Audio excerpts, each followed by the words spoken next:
Para sa mga disclaimer, tandaan tayo ay may kanikanyang katawan at may kanikanyang hiyangan. So, share ko lang ito sa inyo, baka rin mahiyang sa inyo. Natural medicine sa gallstone, hindi kayo maniniwala talagang natanggal na hindi kailangang operahan. So bago tayo magsimula, kung bago ka lang sa channel ko, please subscribe, like, and share, and don't forget to hit the bell button para updated ka sa lahat ng aking mga vlogs.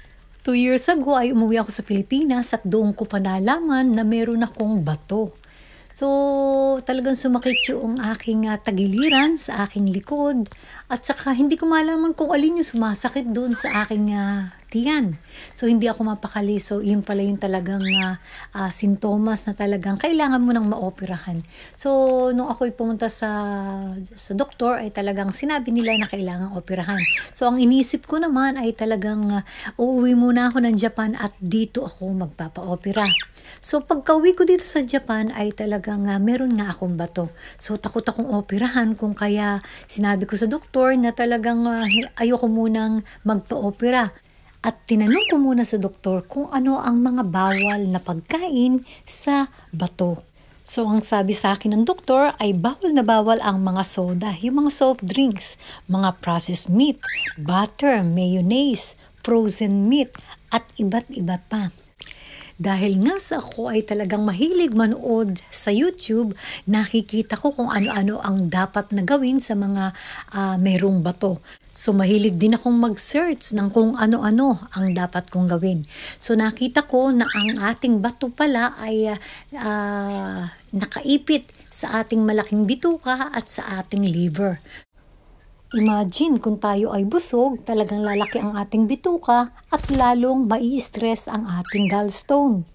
Well, napansin ko rin yan na talagang pag ako'y busog, ay talagang may kumikirot sa aking tadyang. Yun ang aking pakiramdam. Kung kaya talagang naisipan ko na gamutin ang aking gallstone sa pamamagitan ng hindi pagkain ng kanin.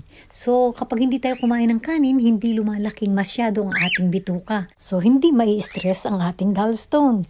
So, iyon ang kauna-unahan kong ginawa. At kasi kapag daw tayo ay hindi kumain ng marami, ay nakapaglalarong mabuti ang ating gallstone. So, ibig sabihin maluwag yung pagdadaanan ng gallstone. 3 klase lang na herbal araw-araw ang aking iniinom sa umaga na hindi pa ako kumakain. Ito ay ang aloe vera na may lemon at olive oil na may lemon. Olive oil at lemon ang aking iniinom sa umagang wala pang laman ang aking tiyan.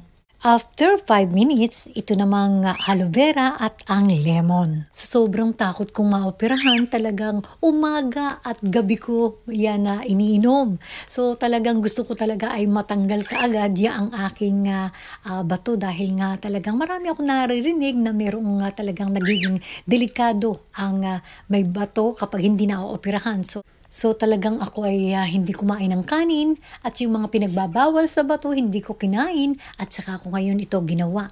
Malaking sakripisyo ang hindi pagkain ng kanin dahil talagang kanin is life sa ating mga Pilipino.